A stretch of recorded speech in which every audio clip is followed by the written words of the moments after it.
इतना काम हमने किया था शेड्यूलिंग का, रीफिलिंग का, यानी रीफिलिंग तक हमने लिंकिंग की थी, और लिंकिंग करने के बाद हमने यहाँ से इसको शेड्यूल किया था। तो उसने हमें बता दिया था जी कि जितना काम अभी आप बता रहे हैं इसको कंप्लीट करने के लिए आपको 24 डेज रिक्वायर्ड, ऐसे ही था।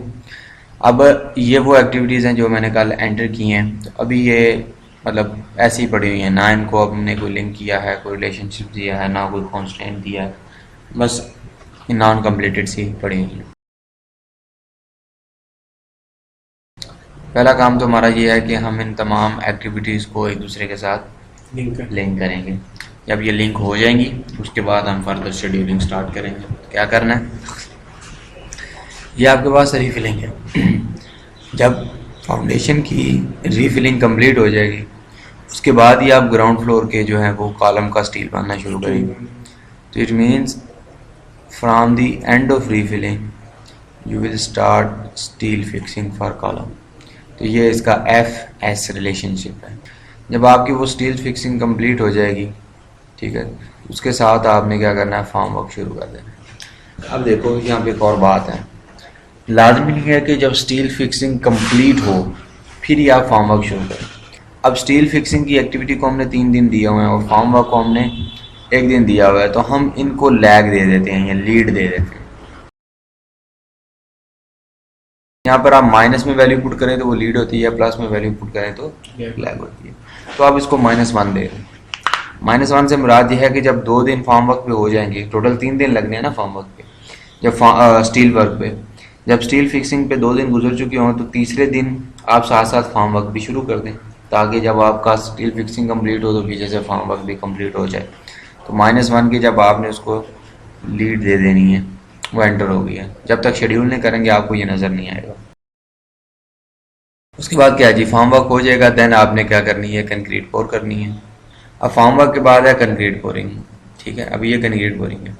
कंक्रीट पोरिंग को हमने प्रीडिसेसर असाइन करना है। फॉर्म वर्क असाइन पे क्लिक करें, ये प्रीडिसेसर है ना, देखें मैंने किसको सिलेक्ट किया, कंक्रीट पोरिंग को। फॉर्म वर्क उससे पीछे है, इट मीन्स फॉर्म वर्क जो है वो कंक्रीट पोरिंग का प्रीडिसेसर है, और जो कंक्रीट पोरिंग है वो फॉर्म वर्क का सक्सेसर है। तो कंक्रीट पोरिंग को प्रीडिसेसर असाइन कर दें फॉर्म वर्क, ये उसका लिंक हो जाएगा।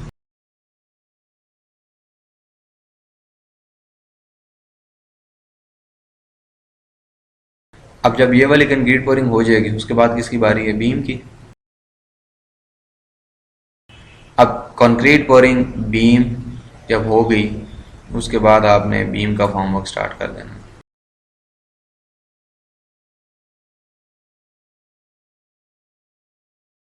फॉर्म वर्क जब बीम का हो जाए उसके पीछे से स्टील फिक्सिंग कंप्लीट शुरू कर दें।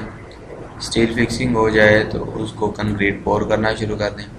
फिर स्लैब का फॉर्म वर्क, स्लैब की स्टील फिक्सिंग और स्लैब की कंक्रीट पोरिंग। जब ये काम हो जाएंगे मल्टी फ्लोर तक, अब आपने फर्श पे आ जाना है, ठीक है। सबसे पहले क्या होगा, सब ग्रेड तैयार होगी, फिर सैंड कुशन होगा, उसके बाद पीसीसी आ जाएगी। पीसीसी के बाद टॉपिंग करेंगे आप, यानी टाइलें लगाएंगे। जब वो काम हो जाएगा उसके बाद आपने मल्टी फ्लोर पे स्टील फिक्सिंग करनी है, फॉर्म वर्क लगाना है, कंक्रीट पोरिंग करनी है। जब ये कंक्रीट पोरिंग हो जाएगी फिर मल्टी फ्लोर के बीम में फॉर्म वर्क और स्टील फिक्सिंग, कंक्रीट पोरिंग, उसके बाद स्लैब के लिए फॉर्म वर्क और स्टील फिक्सिंग और कंक्रीट पोरिंग। अब ये सारा काम हो जाएगा फिर जो मल्टी फ्लोर का फ्लोर है वहाँ पे आपने पीसीसी करनी है, कच्चा करना है जिसे हम कहते हैं। पीसीसी के बाद आपने उसकी टॉपिंग कर देनी है। उसके बाद क्या होगा, इलेक्ट्रिफिकेशन का काम, यानी जब ये काम आप स्ट्रक्चर का कंप्लीट कर चुके होंगे फिर आपने इलेक्ट्रिफिकेशन में वायरिंग करनी है। वायरिंग करने के बाद आपने डीपीज लगानी है। आफ्टर डीपीज आपने मल्टी फ्लोर की वायरिंग करनी है और उसकी डीपी लगानी है, साथ साथ ही ये काम हो रहा होगा। फिर प्लम्बिंग में पाइप्स होंगे, ठीक है। फिर जीआई फिटिंग, वो जो टूटियाँ वॉल वगैरह लगाए जाते हैं। फिर प्लास्टर करना है आपने पूरी बिल्डिंग का, ठीक है। फिर पूरी बिल्डिंग को जब प्लास्टर करेंगे फिर वाइट वॉश करेंगे। जब वाइट वॉश कंप्लीट हो जाएगा फिर उसके ऊपर पेंट कर देंगे। जब आपका पेंट हो जाए तो फिर हम कह दीजिए उसका वुड वर्क, फर्नीचर का काम। जब फर्नीचर वर्क स्टार्ट हो जाए तो लास्ट पे आप उसकी बाउंड्री वॉल को फाइनलाइज कर दें, तो आपका ये प्रोजेक्ट एंड हो जाएगा। अब ये हमने सबको क्या कर दिया, लिंक कर दिया।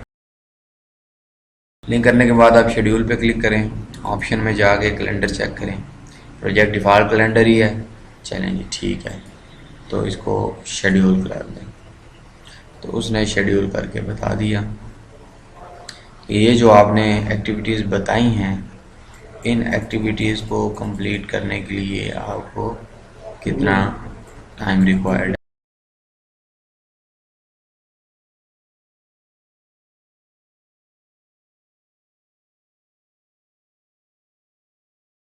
How much time is required, 90 days, यानी 90 दिन। तो इस तरह से हम जो है वो उसको प्लान करते हैं या शेड्यूल करते हैं।